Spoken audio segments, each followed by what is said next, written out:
Hey there, fun food fans. It's Karen Ricks, head chef here at our kitchen classroom, and I am coming to you from our kitchen here in Tirana, Albania, as I share some of the beautiful techniques that we love to play with here in our cookie baking during the year-end holidays, especially.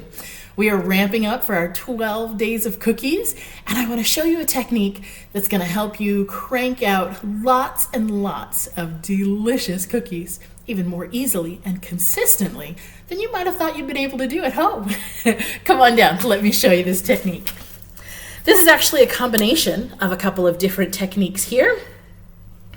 I like to use this rolling technique in between two pieces of baking paper.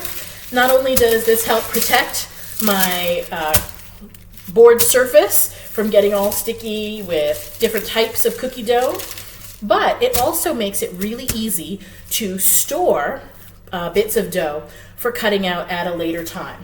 Now, whether you have a soft cookie dough, which can get very sticky on your hands and on your work surface, or you have a dough that's hard. In this case, I've got some gingerbread dough here that I made the other day that I've stored in the refrigerator. And now this stuff is rock solid, and I don't want this stickiness to get all over my board.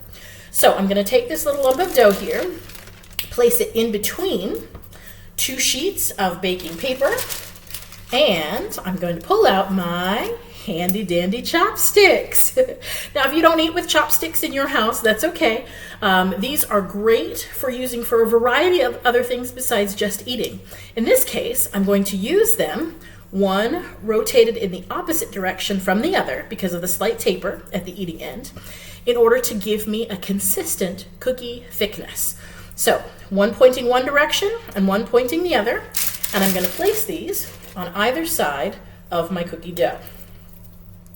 Now, this is great, especially if you've got enthusiastic young hands that really want to go cranking hard on your rolling pin, because this way, when your rolling pin hits the surface, it can't go down any further. And you've got a consistent thickness that you're going to roll out in your dough between the upper, or right in the middle third of your chopsticks, okay? So now, again, I just pulled this dough out of the refrigerator though, so it's a little bit hard. And this technique also works if you need to soften some butter. I'm just gonna pound on it a little bit.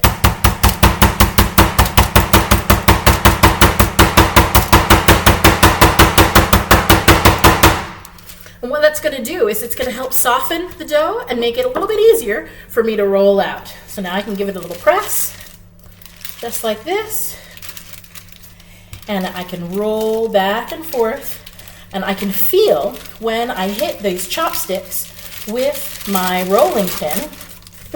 Our dough wants to roll up there. And we're gonna get a nice, consistent thickness of the dough. Now, don't have any fancy cookie cutters. That's okay, you don't have to.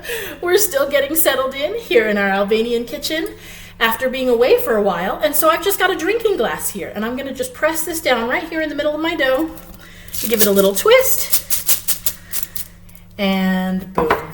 I've got a beautiful round cookie that I can pop onto a baking sheet and into the oven. If it's got some of these little rough edges, that's okay. You can just press them down with your finger, just like this, and you've got a beautiful round cookie that's perfect for eating, stamping, or decorating with some of our beautiful royal icing.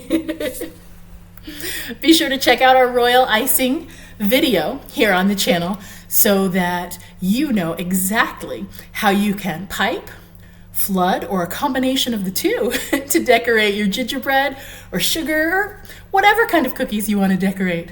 And be sure to pop over into our Play With Your Food community so you can share your pictures and stories of how your 12 days of cookies are coming together.